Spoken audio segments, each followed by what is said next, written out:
Sige. Buhayin mo yung busina. Ilaw, headlight.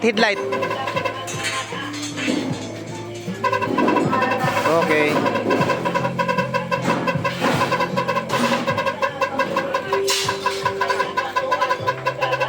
So yan mga ka-sidecar, yung ating electric mini jeep na bound to Ilocos Norte.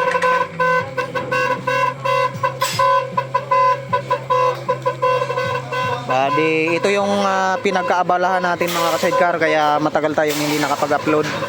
So loaded to yung ginawa natin na e-jeep na to. Loaded.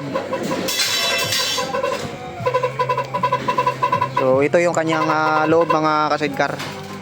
So mayroon ng car stereo. Yan. Tapos yan, sa wiper. Ayan yung digital panel mga ka-sidecar. Ito yung kanyang forward, reverse. Then yung kanyang manibela mga ka-sidecar. Yung kanyang panel. So yan. Bali nilagyan na rin natin to ng seat belt. So yun. Magkabilaan mga ka-sidecar. So LED lights yung ginamit natin dito. Tapos yun yung kanyang upuan. Ito yung nadagdag mga ka-sidecar, nilagyan natin ng pinto sa harap. Yan, magkabilaan to. Yan. So yan yung kanyang lights. Yan, loaded na rin ng sticker. So ito yung kanyang pintuan sa kabila naman. Then nilagyan na rin natin ng solar mga ka-sidecar, para sa accessories wire. Dito naman sa likod mayroon na ring sticker na California. At magkaharapan yung upuan. So mayroon na ring mat guard. Nilagyan natin ng tambutso. So magkabilaan yan mga ka-sidecar.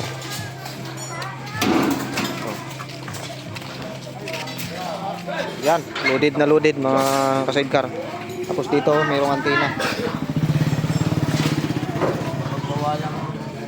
So dito naka-built in na yung kanyang mga signal light sa side mirror. At nilagyan natin dito ng napakalaking electric mini jeep na sticker sa hood. Yan, LED lights yung ginamit natin na 30 watts.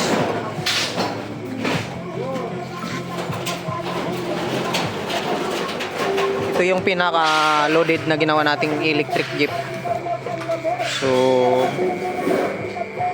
yan yung kanyang finished product mga ka-sidecar. For deliver na yan sa Ilocos Norte. Yan, shoutout nga pala kay ka-sidecar Romulo Dumasco.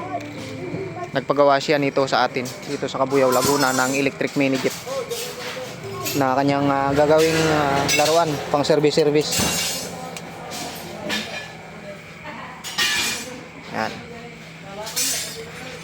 Ito mga ka-sidecar, may stereo dito. Kabilaan yan. Tapos dito, nilagyan natin ng napakahabang salamin. Yun. So dito sa kanyang likuran, ginamit nating upholstery dito, brown saka itim.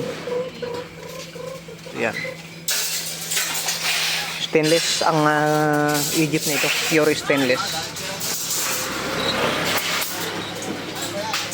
Ayan. Bali, ang makina nito mga ka-sidecar ay fully upgrade na to. Ang makina nito ay 3,000 watts. Programmable naman yung kanyang